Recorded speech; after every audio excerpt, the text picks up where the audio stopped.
रोहित पवारांचा आणखी एक व्हिडिओ बॉम्ब आता समोर आलाय। दादांच्या कार्यकर्त्यांवर पैसे वाटपाचा आरोप त्यांनी केलाय। कारखान्याचे कर्मचारी असल्याचा आरोप करण्यात आलाय। अजित पवार यांच्या कार्यकर्त्यांवर पैसे वाटल्याचा आरोप करण्यात आलेला आहे। रोहित पवार यांनी हा व्हिडिओ ट्विट केला। अजितदादा घ्या, ईडी आणि सीबीआयने कारवाई केलेल्या तुमच्या कारखान्याच्या कर्मचाऱ्यांसोबत तुमच्या पदाधिकाऱ्यांच्या नातलगाचा पैसे वाटल्याचा आणखी एक व्हिडिओ।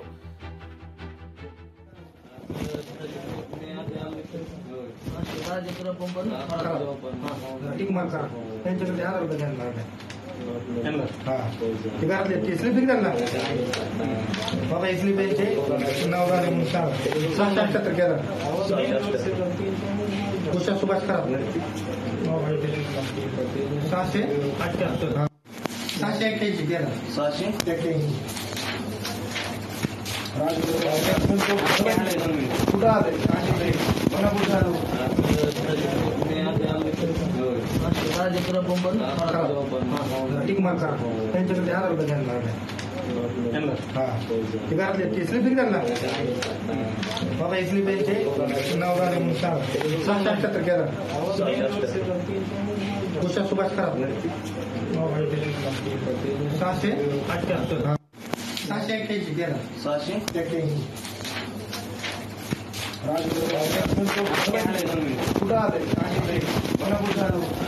रोहित पवारांचा आणखी एक व्हिडिओ बॉम्ब हा आता समोर आलेला आहे। दादांच्या कार्यकर्त्यांवर पैसे वाटपाचा आरोप करण्यात आलेला आहे।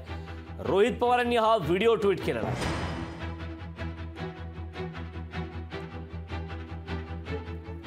आता या व्हिडिओत जो माणूस दिसतोय तो तुमच्या ओळखीचा किंवा तुमच्या जवळच्या व्यक्तीचा नातलग नाही असं म्हणू नका आणि इतर लोक तुमच्या कंपनीचे कर्मचारी नाहीत असंही म्हणू नका, असं देखील या दरम्यान रोहित पवारांनी ट्विट केलं।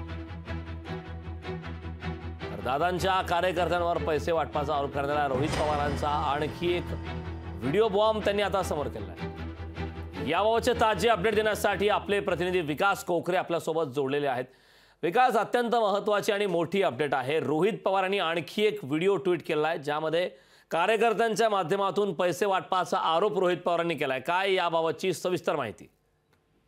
नक्कीच करण, बारामती लोकसभा मतदारसंघ हा सगळ्यात चर्चेला जाणारा मतदारसंघ आहे आणि विशेषतः या मतदारसंघामध्ये विरुद्ध पवार ही लढत पहिल्यांदा होत। विकास, काही क्षणासाठी मी तुला थांबवतोय। आपल्यासोबत आमदार रोहित पवार हे जोडलेले आहेत। सर, लोकशाही मराठीमध्ये आपलं खूप खूप स्वागत आहे।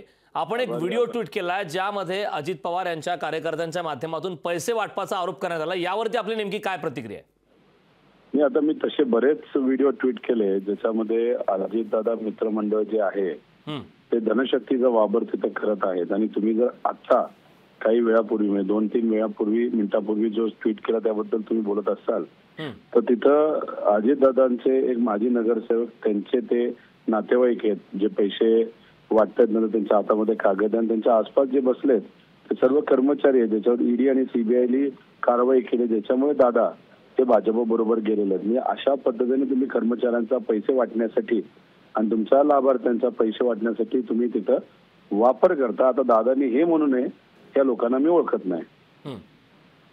नक्कीच रोहितजी, खूप खूप धन्यवाद। आपण लोकशाही मराठीशी संवाद साधला त्याबद्दल। लोकशाही मराठी ऐका, पहा, जागरूक रहा।